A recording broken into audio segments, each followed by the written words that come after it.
nettoyer le passé. Bonjour, Antoine Bisson, DGA, en charge des 990 pour les forces spéciales. Ah, très bien, c'est bon. Cardinal, je suis ingénieur navigant sur la Nouvelle-Calédonie derrière. Enchanté. Super, donc ça c'est l'équipe qui porte le projet là. Voilà. Oui, c'est le développement, c'est ensemble Airbus et DGA, on travaille main dans la main, on essaie de faire quelque chose. Et tout va bien là? Alors tout va bien, le prototype vient de terminer ses essais en vol. Oui. Du coup, les premières livraisons auront lieu à partir de l'an prochain pour 18 livraisons en tout. Donc c'est jusqu'au 2026-2027. Combien chez nous? Alors toutes les machines pour l'instant ont été commandées par la France au 4e régiment militaire des forces spéciales de Caen. Après, je vous avoue qu'on profite aussi de ce genre de salon pour essayer de trouver des partenaires, notamment. On en a combien en total qui vont aller Alors 18 en tout. Au début, il y avait 10 de commandés. Avec la dernière loi de programmation militaire, il y en a 8 de plus. C'est l'Espagne. Sur la version force spéciale. Là, ça va monter à 18. Oui. Et donc par rapport aux Caracal, qui sont les hélicoptères actuellement employés au 4e RHFS, on va avoir une capacité d'emport en sous supérieure. On voit que la rampe arrière s'ouvre, ce qui permet à la fois d'embarquer des commandos mais également du matériel roulant. On a les armements qui ont été mis aux fenêtres arrière pour laisser justement l'accès facilement libre à la cabine. Et ensuite, sur l'avant de la machine, on va avoir des nouveaux équipements de mission.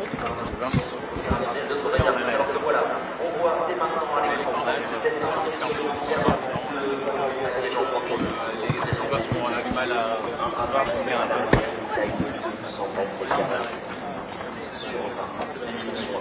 Incroyable. Le parachutisme. 20 personnes. Ça se passe ensuite et lorsque les parachutistes sortent, on appelle cela du voile contact avec un leader.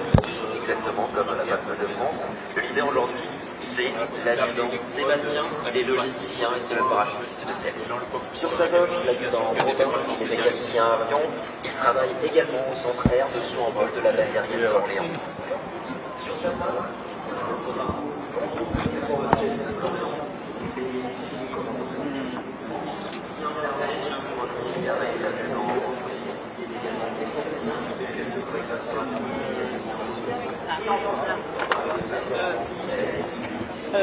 Agathe.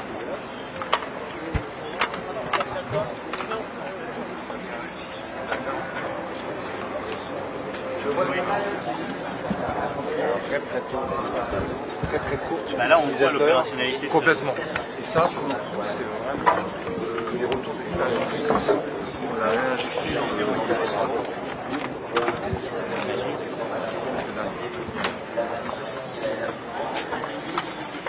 Mais juste regarder. Ah oui d'accord, on a le qu'on n'a pas sur le 990. Simplement, mais là, il y a effectivement la suite de capteurs qui est avant.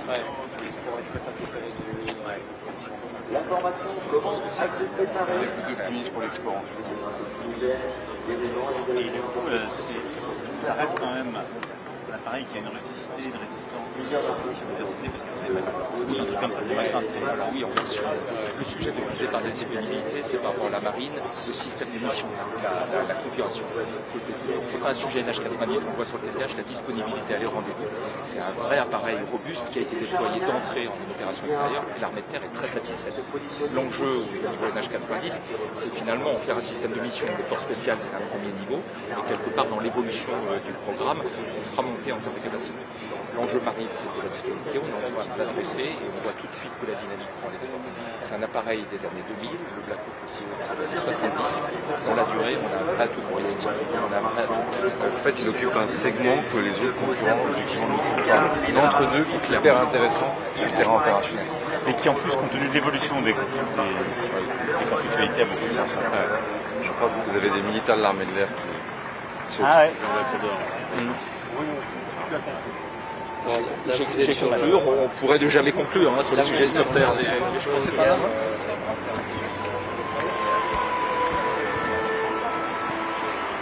Alors on voit cette grappe de fumigène neuve pour fumigène, là où est notre drapeau national. Ces fumigènes sont portés par l'adjudant Michael. Et pour lui, aujourd'hui, ce drapeau représente quelque chose de bien particulier car Michael est blessé de guerre il y a quelques années lors d'une opération, sur la route. On va dire 145 et 145, on est plutôt cette gamme-là. Là, le H90, c'est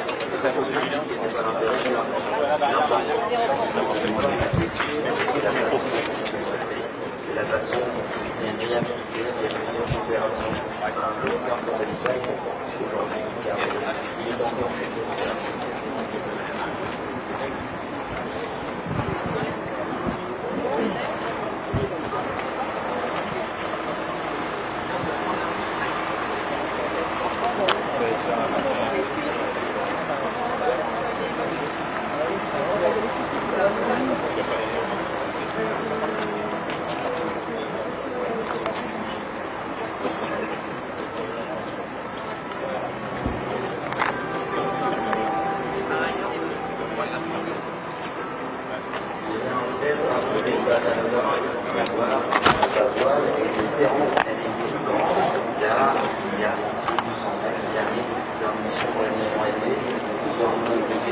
Alors le chuteur, lorsqu'il s'est extrait de la classe en R, faisait 160 degrés.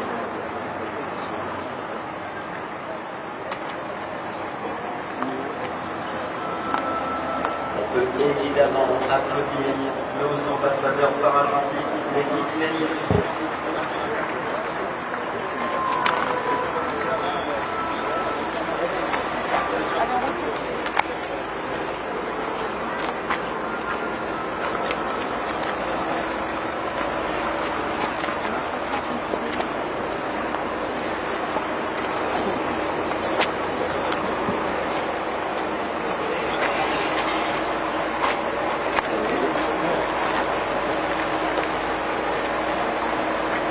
Ainsi que pose le sergent Alexis sous vos applaudissements, s'il vous plaît.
Alors pour moi sur des grands écrans, je vais dire à l'instant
parmi nous cet après-midi pour venir vous régaler. Tout simplement, je pense que le verbe est tout à fait adapté à ce qui va se produire, puisque sur le tournoi, l'école d'anglais exceptionnelle et des champions du monde entier, 2022-2024, actuellement au décollage des ateliers sur votre droite, Laurent Coudon.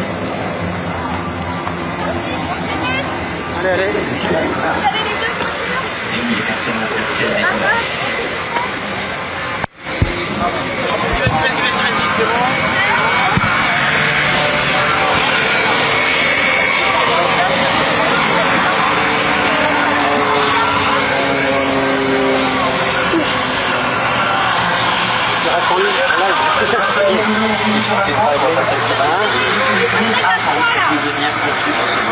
Est-ce que je leur dis qu'on descend? Parce qu'on a le temps. Il va d'abord un autre tour. C'est ce que l'on fait international, évidemment, compétition de garde. Ces pilotes sont également pour l'année prochaine, et on remettra en jeu et j'espère de tout mon cœur, ça conservera. Depuis des décennies, les pilotes maîtrisent leur technique et maîtrisent leurs aéronefs dans une discipline artistique et sportive, une discipline particulièrement exigeante. Cette équipe a été créée le 1er mars 1968 et le 6 octobre ont cessé de dévoiler le résultat de leur métier. L'arrière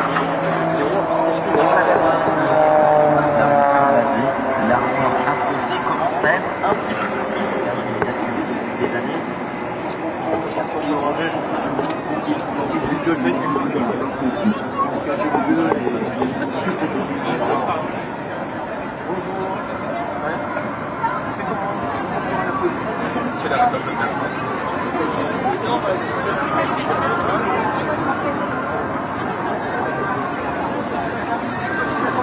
va être un enfer les dessous s'il y a plus de monde que sur les autres personnes. Je savais pas que c'était aussi populaire. Je savais pas que c'était aussi populaire le. On est en direct là, Alex? Derrière, évidemment, on est en Chine, donc le corps reste en place, mais cela reste des accélérations particulièrement intenses pour le corps. Aujourd'hui, pas de catalogue investi, c'est pourquoi on appelle cela un freestyle. On mise tout sur l'explosivité, sur la beauté, sur la volonté. C'est le grand freestyle du capitaine de Ah, mais lui, une tarte.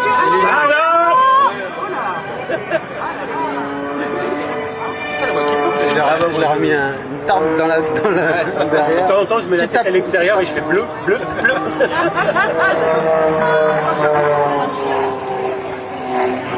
Attention!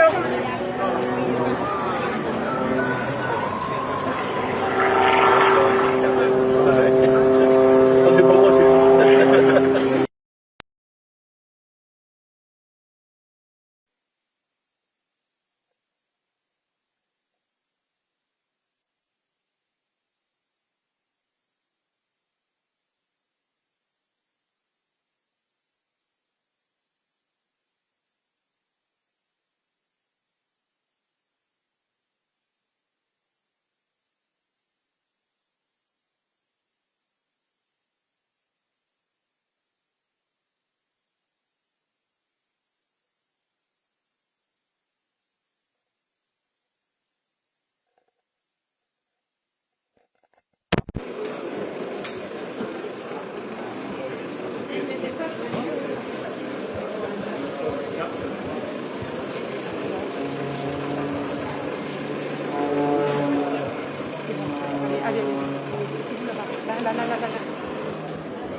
Tiens la perche.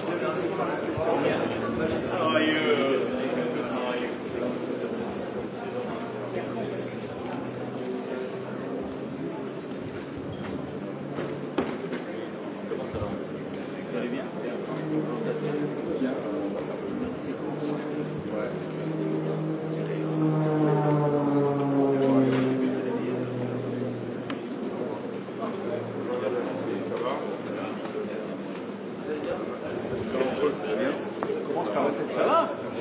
Merci d'être là. Alors, comment allez-vous? Merci beaucoup.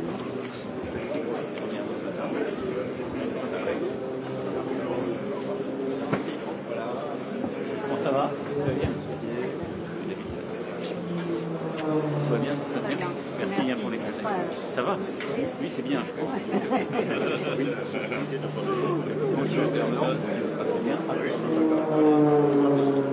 Bonjour messieurs, pardon. Général Soleil, le conseiller militaire du groupe. Très bien. Alors, Monsieur le Président, bienvenue sur le stand de Telsat, voilà, où on fait quelques démonstrations.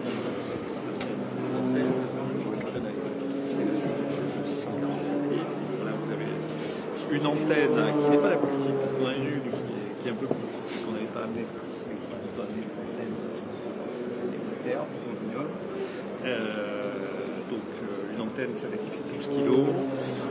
Alors là, vous avez un appareil un peu spécial. elle permet de capter sur quel... Alors, elle permet de capter sur OneWeb. Mais je veux dire, avec quel reach? Avec un reach sur la bande KU, elle capte. On peut la déclasser sur le taille, c'est ça. Voilà. Donc vous avez ici Là, j'ai à côté de mon équipement et j'ai une latence très faible. Ah oui, vous avez une latence très faible. C'est bien sûr.